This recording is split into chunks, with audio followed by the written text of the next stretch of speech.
Dear David, how are you? I'm sorry it's so long since I wrote to you, but I've been really busy looking for work. And at last, I've got a job. A magazine called In Viaggio is sending me to Britain in January to take photos for an article on Cornwall. Can I visit you in Bath on my way there? I'm arriving on the 22nd of January. I can't stay very long, but it would be nice to see you again. Please write soon and let me know if you'll be in Bath at that time. Sorry this is such a short letter. I'll give you my news when I see you. Love, Paola. The next train to arrive at platform 2 will be the 13:57 intercity service to London Paddington. Calling at Chippenham, Swindon, Reading and London Paddington. Excuse me, can you tell me which platform the 145 from London comes in at? Platform 1, this platform. Is it running on time? I think so. The arrivals information is on the screen up there. Oh, thanks. We would like to apologise to passengers waiting for the 13:55 service to Cardiff Central. This service is running approximately 10 minutes late.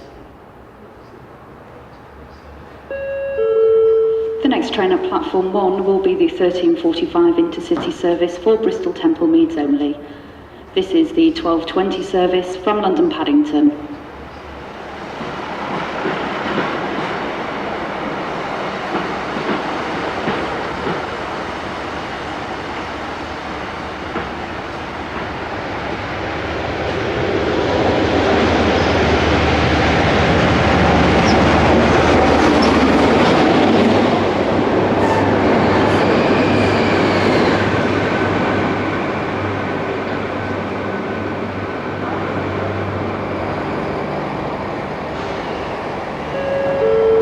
The train now standing at platform 1 is the 13:45 service for Bristol Temple Meads only.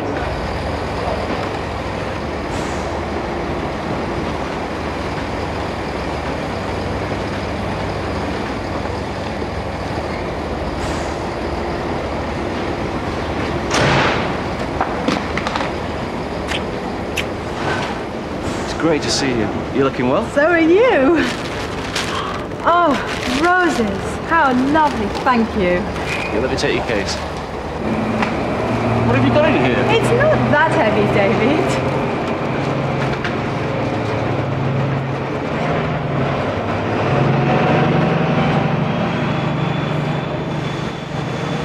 How was the journey? Not bad. I'm a bit tired, though. What time did you leave Rome? Oh, 8 o'clock. But I got up at 5:30. Are you hungry? No, I had a sandwich on the train.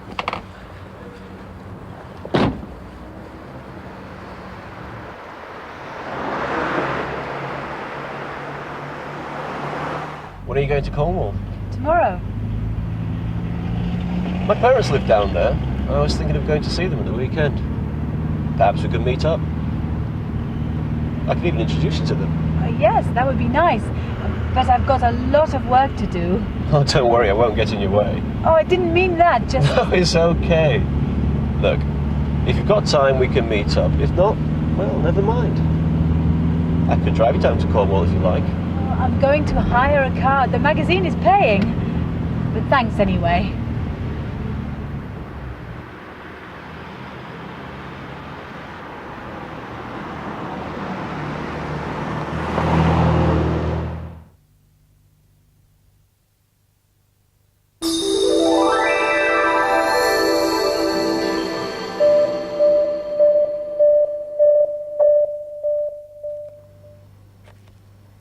All over the world, detective stories are the most popular kind of fiction. Everyone has their favourite detective. But who is the most famous detective of all? Well, we shall soon know. Inspector Morse. I don't think so, Watson. I think it's Sherlock Holmes. Yes, Sherlock Holmes. Well, Sherlock Holmes. I think Sherlock Holmes. Absolutely Sherlock Holmes. Is he? Is he? No, he is. The Sherlock Holmes stories are famous everywhere, and it's the character of Holmes that makes them so popular. So, what sort of man was he? Everybody knows what he looked like. He was tall and thin, with a long nose and sharp eyes. He smoked a pipe and carried a magnifying glass, and he wore a deerstalker hat. Although he is a fictional character, Sherlock Holmes had a real address. 221B Baker Street in London.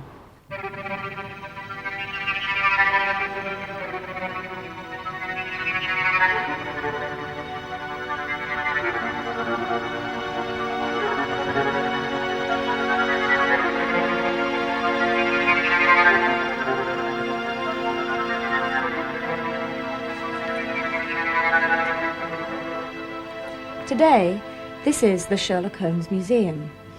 Many people believe that Holmes is a real person. Every day, letters for him arrive at this address. Oh, Dr. Watson, this came by hand from Mr. Holmes not 10 minutes ago. Thank you, Mrs. Hudson. Holmes was a very intelligent man. He was an expert in chemistry and investigated crime like a scientist.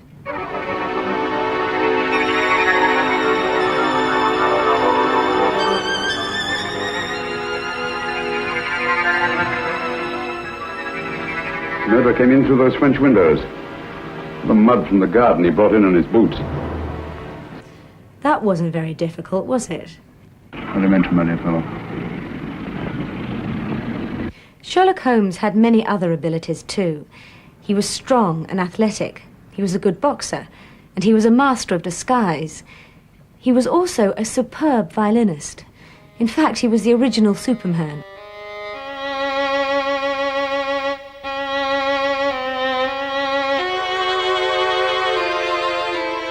But there was another side to his character. Although he was very clever and successful, Holmes was a rather sad person. He thought everyday life was boring and depressing. And when he was feeling miserable or bored, he spent all day in bed. And sometimes he took drugs. Drugs? Yes, he took cocaine. Before it became illegal, of course. He shared his flat with his only friend, Dr. Watson. Holmes never fell in love, and he never married. He said that he didn't understand women. Dr. Watson described him as a brain without a heart, more a machine than a man. Detectives are often more famous than the writers who create them. Let's see if people know who wrote the Sherlock Holmes stories. That's a very good idea. Yeah, it's a very good idea. I don't know. No, I don't know. I don't know, sorry. I don't know. The author of the Sherlock Holmes stories was Arthur Conan Doyle. He was born in Scotland in 1859. He was a doctor, and he wrote detective stories in his spare time.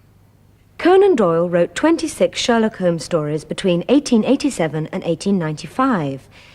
Then he decided to kill off his hero. Holmes' greatest enemy was Professor Moriarty. Oh, Professor Moriarty. Not to what am I indebted for the pleasure of this visit? At the end of the story, called The Final Problem, Holmes and Moriarty fall into the Reichenbach Falls in Switzerland. But the Sherlock Holmes stories were very, very popular. Readers were very upset. Conan Doyle didn't like the Sherlock Holmes stories very much. He didn't think they were serious, and he wanted to write historical novels. But public pressure was too great, and he had to bring Holmes back to life. Conan Doyle continued writing stories about his detective hero for another 25 years. I wonder if Sherlock Holmes will still be famous 100 years from now, and will people still write to him? No, it's possible, quite possible.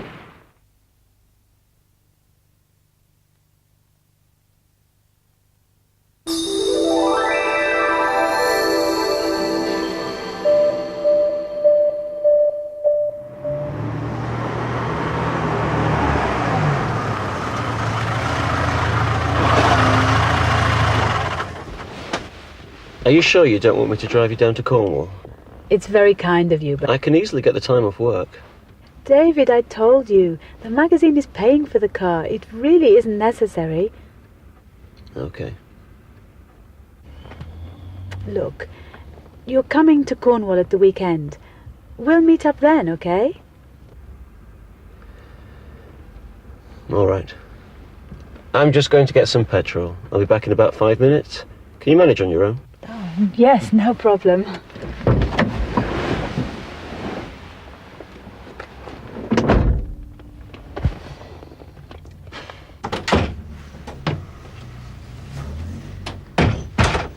Can I help you? Yes, I'd like to hire a car for 4 days. What size of car would you like? Small, please. Would you like an automatic or a manual? Not automatic. Manual, right. Just you, is it? Yes. Well, I'd recommend a Ford Escort. For 4 days, that'll be £150. That includes VAT, unlimited mileage and comprehensive insurance. But there's an excess of £75 on the insurance. I'm sorry, what do you mean? Well, if it gets damaged in an accident or a break-in, you have to pay the first £75 and the insurance company pays the rest. Okay, I understand. How would you like to pay? By credit card. Visa.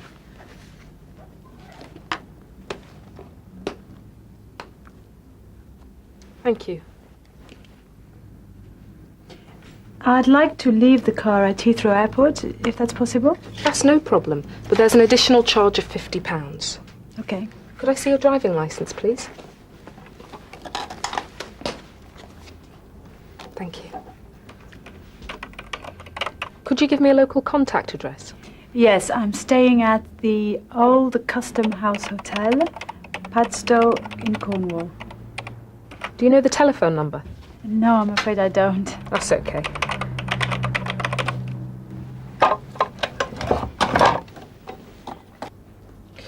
Right, the amount here is left blank until you return.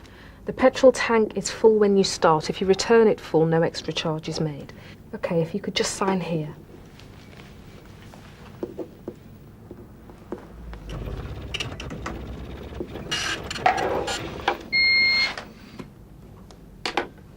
If you get any parking tickets or speeding fines, you have to pay them yourself.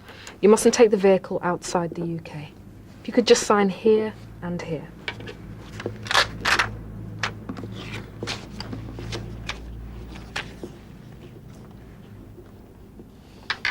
Thank you.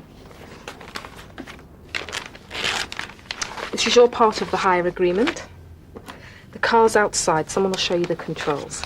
Thank you. Thank you very much. Have a safe journey. Bye. Bye.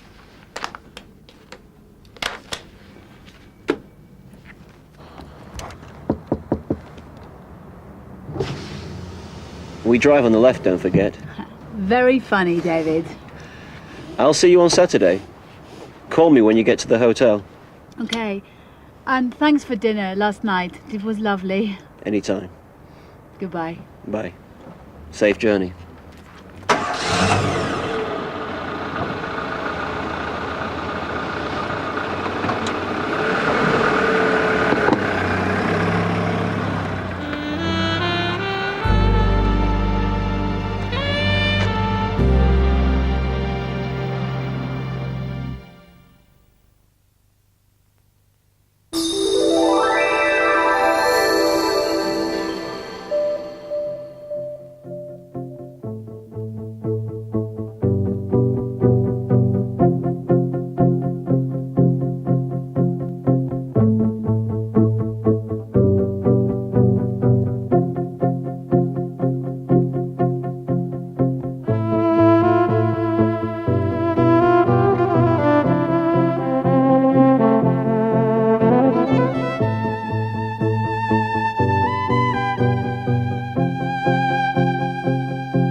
Elaine Johnson is a composer and violinist, but he doesn't play an ordinary violin.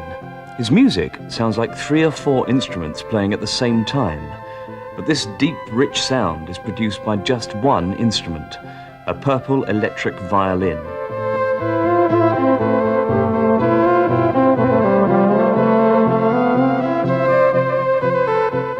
I learnt to play the violin at school. I played in the school orchestra, but I didn't really enjoy playing classical music. It was too rigid. You have to play exactly what the composer wrote, and I wanted to experiment and to improvise and write my own music. So did you go to music college? No, I studied painting at the School of Drawing and Fine Art in Oxford. But I carried on playing the violin in rock bands and folk bands. Oh, right. So what did you do when you left college? I tried to make a career as a painter, but it was too difficult. So I went back to music. And that's when you started busking? That's right. I started playing on the streets in England, and then I travelled around Europe and the States. I met a lot of different musicians in different countries and learnt some of the styles of music that they played. Could you play us some? Sure, yeah. This is a typical Breton melody.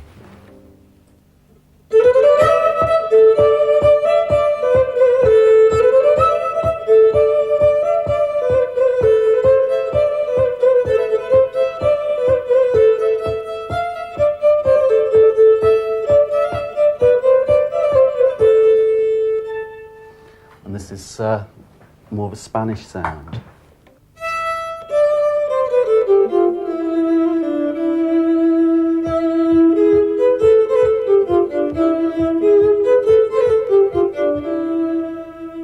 That's great. So, did this European music influence your music? It influenced me a lot, but my own music is a mixture of styles. I don't imitate them. And have you stopped busking now? No, I don't busk as much as I did, but I still enjoy it.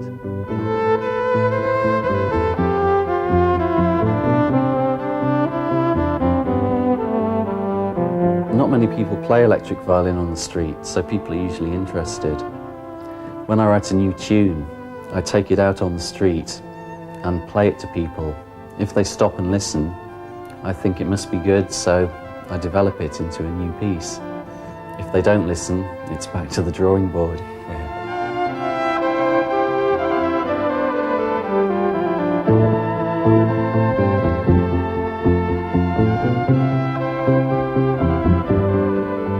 Now, violins normally have 4 strings, don't they? That's right. Now, this has got 5.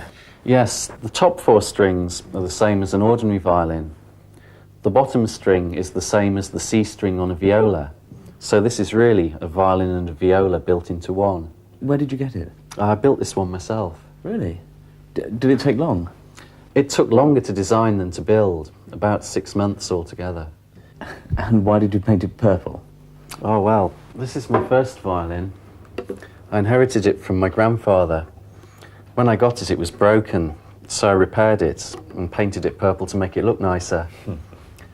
Then when I took it on the street busking, people noticed it and began to talk about it. There's that guy with the purple violin. So when I built the new one, I decided to keep the colour. It's a sort of trademark. When you're playing it, it sounds like more than one instrument. How do you get such a rich sound out of it? I use these effects pedals. They change the sound of the violin and make it sound like different instruments. For example, this one makes it sound a bit like an electric guitar.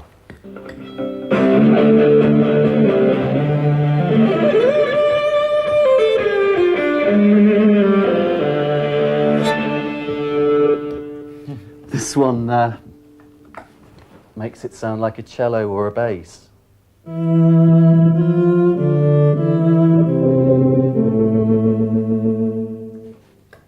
You can even make it sound like a steel band.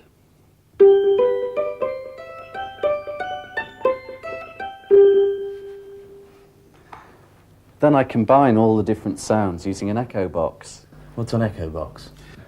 Well, it's a device that records the music that I've just played and repeats it over and over again. So I can play a bass line.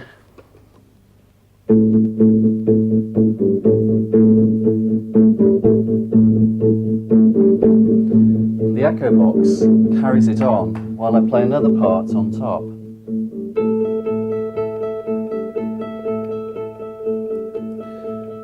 Then it carries on repeating both those parts while I play the tune.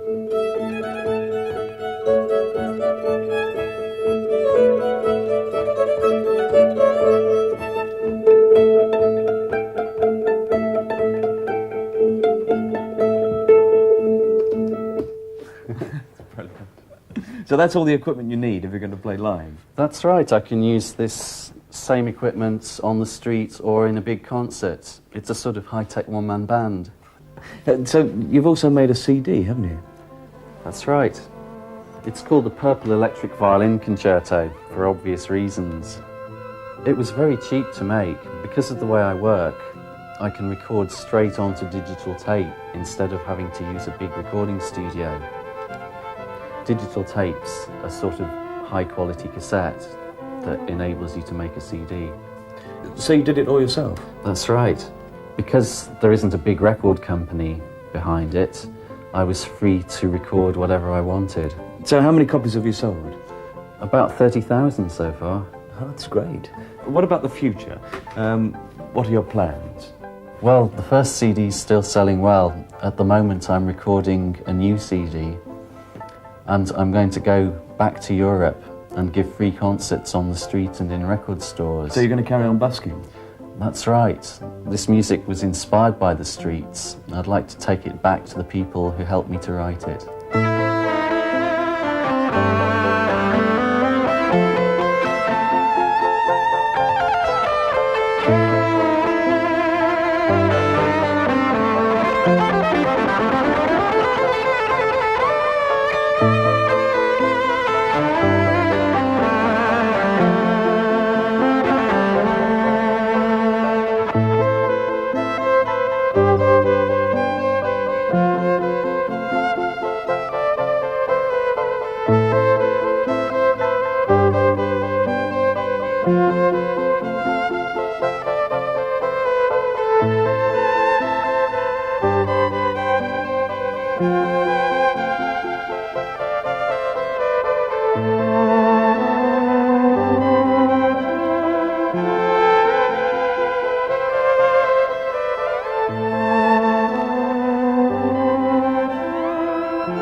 Here's your key.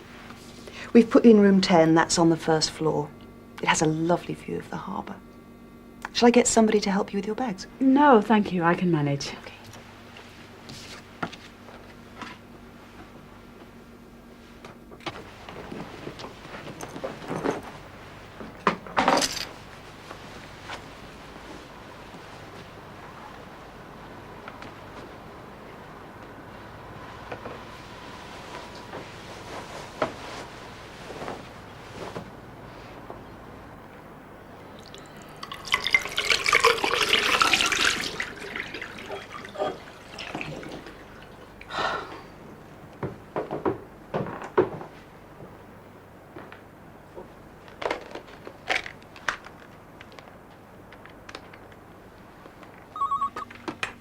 Reception.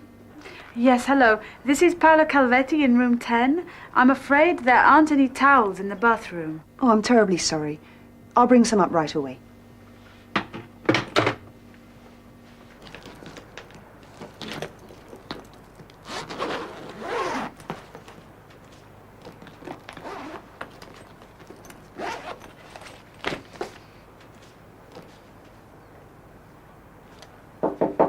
Come in. Here are your towels. I do apologise. The chambermaid forgot to leave them. It doesn't matter, really. Don't worry.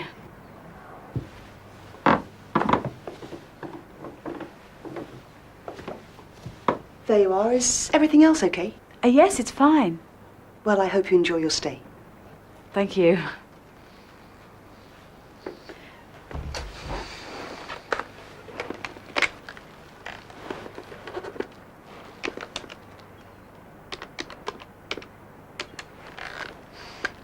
Good afternoon, Bath Herald. Oh, could I speak to David Evans, please? Just a moment, please. Hello, David Evans here. Hi, it's me. Hi. You've arrived then? Yes, I checked in a few minutes ago. What's the hotel like? Oh, it's on the seafront. It's quite small, but it's very clean and comfortable. I have a wonderful view of the harbour from my window. It's a beautiful village, David. It's very peaceful and quiet. How was the journey? Oh, not too bad. I got stuck in a traffic jam near Exeter, but I wasn't held up for long. Which side of the road did you drive on? David. Sorry. When are you coming down? On Friday night. Can we meet up on Saturday? Yes, let's do that. How do I get to the hotel? It's very easy to find. It's on the harbour. Okay. I'll see you on Saturday then. Be good. Yes. Okay, bye. Bye.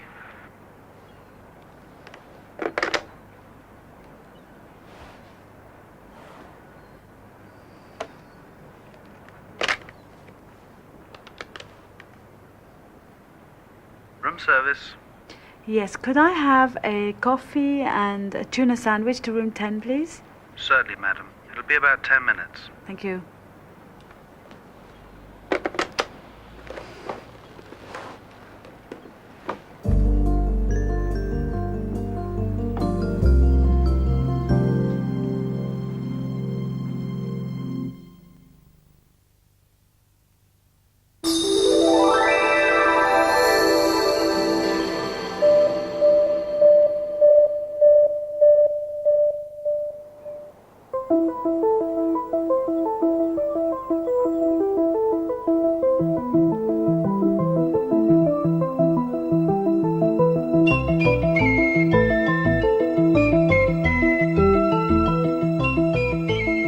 Wales is a country of lakes and mountains. It's about half the size of Switzerland, and it has a population of 2.75 million.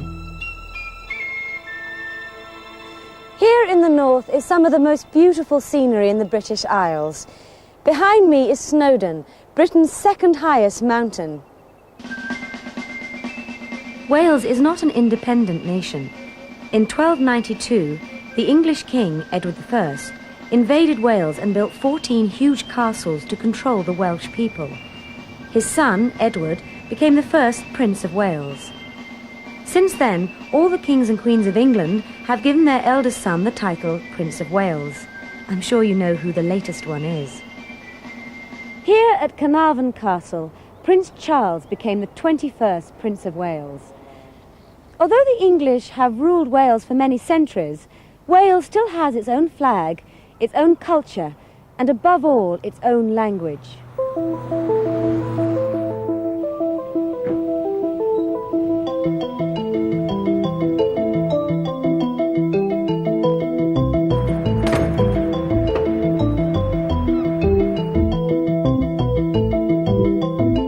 A bydd cyfnodau clir yn datblygu ac mi fydd hi'n brigo yn sawl ardal wrth i'r tymheredd agosau at y pwynt rhewig. In the towns and villages of North Wales, many people speak English only as their second language. Their first language is Welsh. Bore da, ydych chi'n ôl iawn heddiw? Iawn, diolch yn fawr, sut ydych chi? Champion, diolch. Ydych chi'n cael heddiw? Nid i tan ofal. Na chi, ydych chi'n deisan heddiw felly?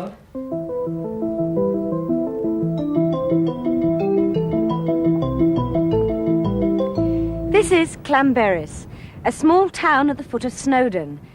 86% of the people here speak Welsh as their first language. Elizabeth Roberts is the headmistress of Llanberis Primary School. In her school, the children have nearly all their lessons in Welsh. The language policy in the school is that children should be bilingual by the time that they are 11 years old. The children are taught through the medium of Welsh most of the time, but we do teach English to them as well. Is it a problem for them learning 2 languages instead of 1? No, not at all. What happens when a child learns 2 languages at the same time is that they have an insight into 2 cultures. They learn to read, so they have all the folk tales of 2 languages. And another thing that helps them is they can pick up the 3rd and 4th language without any problems at all. Which do you prefer, English or Welsh? Welsh. Welsh. I prefer Welsh. Welsh. In Welsh, you spell things just how you say them. In English, there are more silent letters. Can you tell me some English words in Welsh? Chair, cadar. Rainbow, enfys. Table is bwrdd. Yes is ia. Good night, nos dawch. School, ysgol. How are you is sut ydach chi? Welsh is one of the oldest languages in Europe. It is a Celtic language, like Breton in France, Gaelic in Ireland, or Gaelic in Scotland. 2,500 years ago, Celtic languages were spoken in many parts of Europe. Most of these languages died out a long time ago, when the Romans invaded these areas. But some Celtic languages have survived in the northwest corner of Europe. So the Welsh language has survived for more than 2,000 years. But over the last 100 years, the number of Welsh speakers has fallen very quickly. Now, only 20% of Welsh people speak Welsh. English is now the first language in most of Wales, and it is possible that the Welsh language will die out. Many people now believe that it should be preserved. So what are they doing about this? Well, all official forms and documents have to be in Welsh and English, and all road signs have to be bilingual too. And since 1982, there has been a Welsh language television channel. Most importantly of all children at school now have to learn Welsh. But is this enough? Will the language survive? A lot has been done up to now to help the Welsh language. Road signs, bilingual documentation, and there's a Welsh Language Act. But also, I think a lot more English people have to be educated and need to be told that we are a nation that stands by itself. We have a language and our own culture. The future of Welsh is uncertain. The problem is that Welsh has to survive next door to English. And as we all know, English is a very successful language.